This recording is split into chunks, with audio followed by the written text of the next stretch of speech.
Barbershop conversation, guys. Feel free to hit the subscribe button. So I watched last night a video of a man in Miami with his visibly hands up get shot by the police. He was trying to do kill two birds with one stone, calm the police and calm down an autistic child who had a school bus who they say was running around town with a gun as as per the phone 911 call to the police, and it's getting to the point where it's nauseating now because this is the culmination event. I would say a man has his hands. Thank God the man wasn't killed, and thank God the autistic kid wasn't shot. Um, this is just a culminating event. A black man has his hands up, and police still shoots him.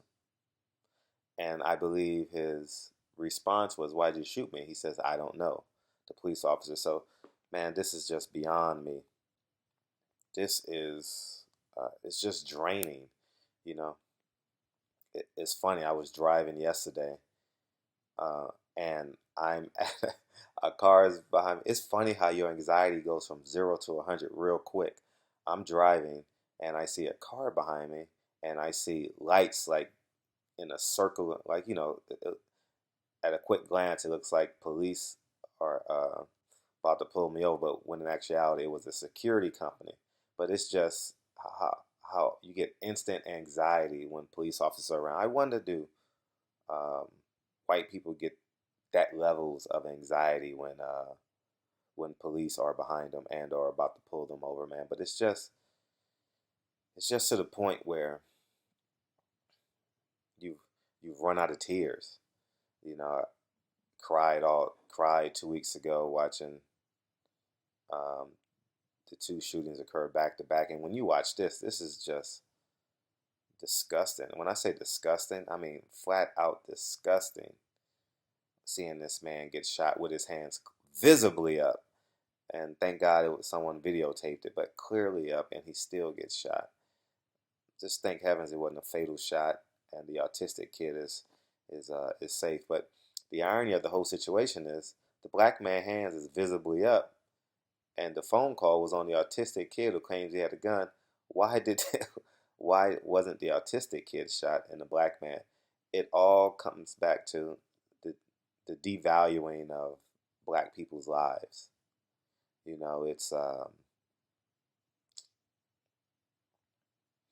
It's the world we live in. It's the reality of the world we live in, and um, it's exciting to know that this conversation now has wings.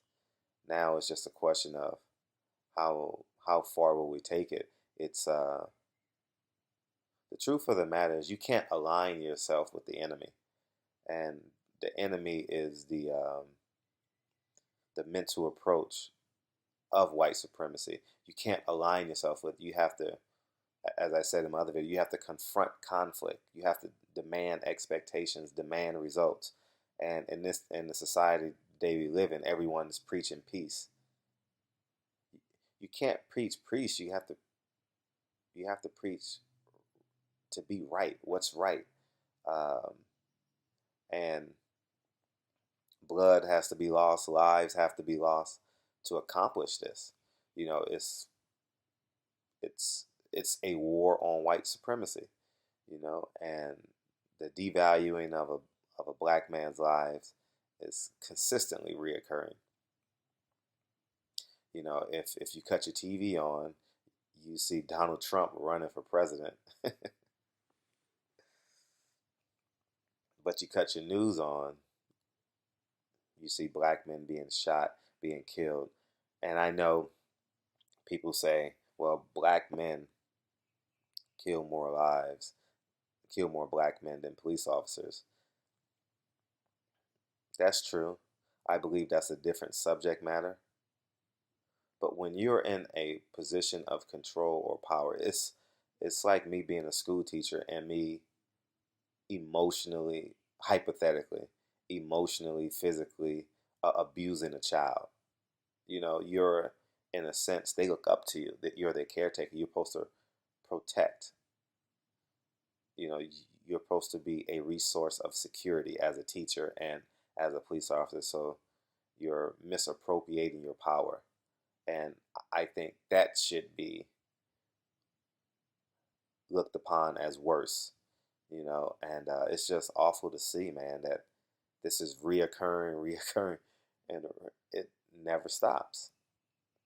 And how many instances do we need to realize that people say reform? Reform means like you're realigning, you're fixing something, right? You're reformatting your computer.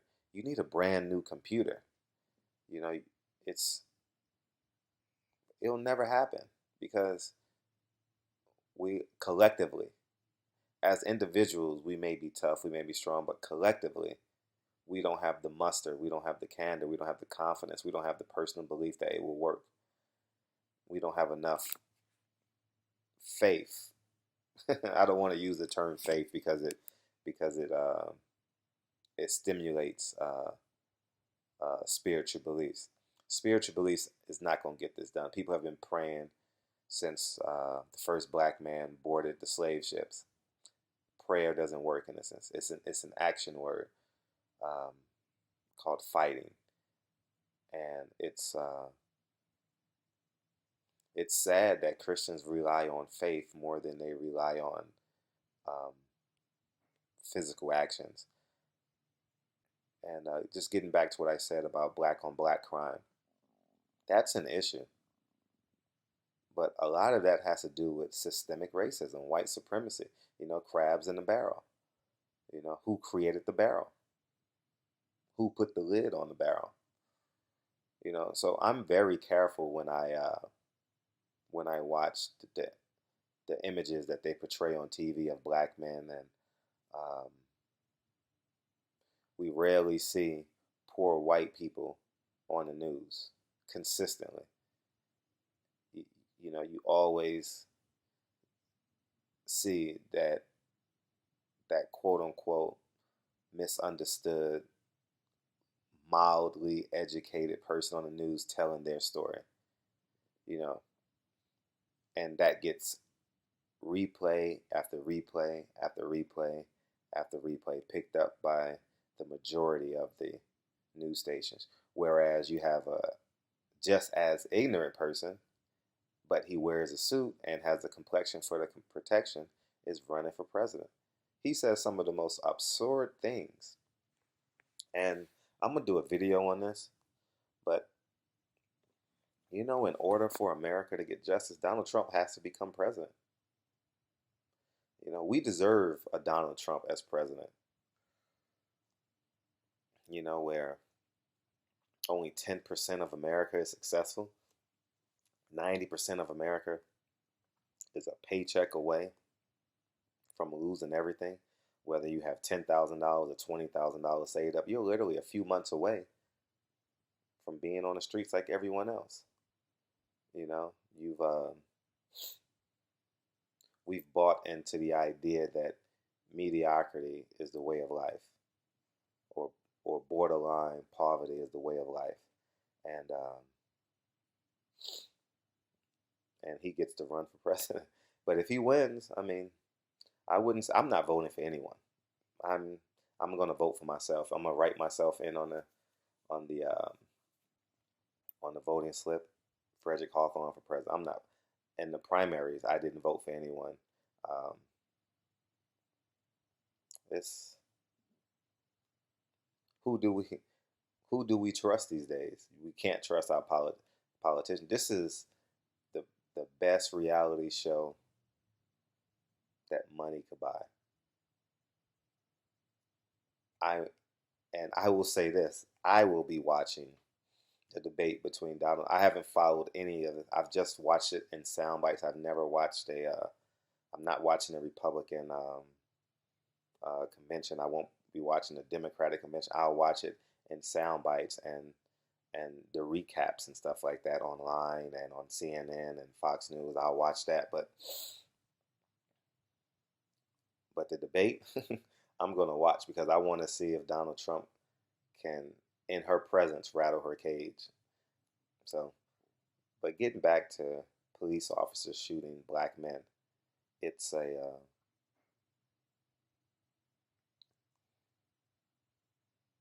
it's it's a reoccurring theme, you know, just as it is a reoccurring theme that black men kill black men in the neighborhood.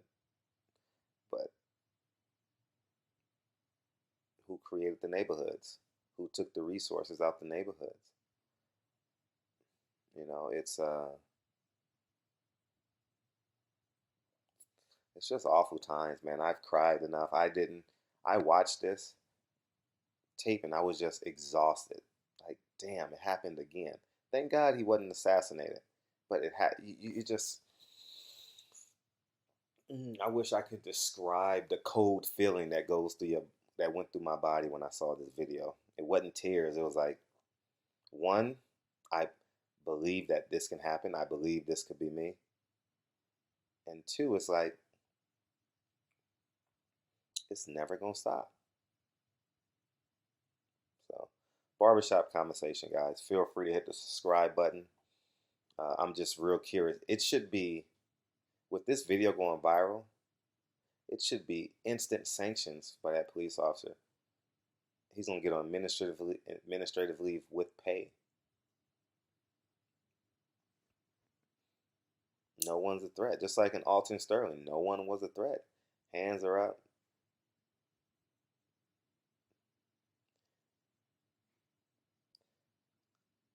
And you know that the catch 22 is, we have to, as as black men and parents of black children, we have to carry this energy in our house and teach our kids this from a negative perspective. You know how you want to be just and honest and positive with your child? All this energy from the killings, all this energy from my interactions with police. Remember, you can't break energy, it can only be transferred. I have to instill this energy in my child because I can't change the energy that the police has put in me, the pinned up frustration. So, barbershop conversations again. Hit the subscribe button, and I'll talk to you guys soon. Peace.